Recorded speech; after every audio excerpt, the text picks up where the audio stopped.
Horse racing is one of only a few major sports in the world that is conducted regardless of rainfall.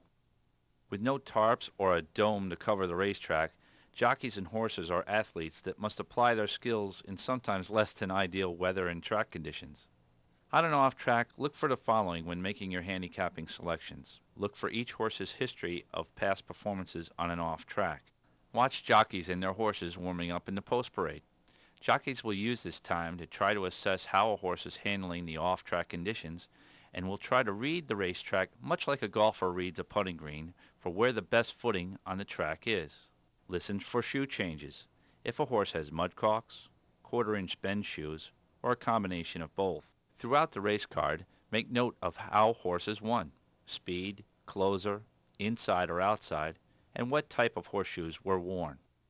Saratoga is the oldest race course in North America, and it still uses natural drainage, grooves that are actually cut from the inside rail down into this drainage ditch.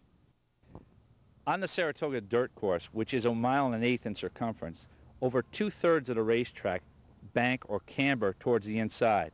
So on sloppy or muddy days, or when we get those thunderstorms that always hit Saratoga, all the water, majority of the water, 2/3 of the water drains towards the inside. And towards the natural drainage, only a few spouts underneath each rail segment all the way around the 1.1 miles course.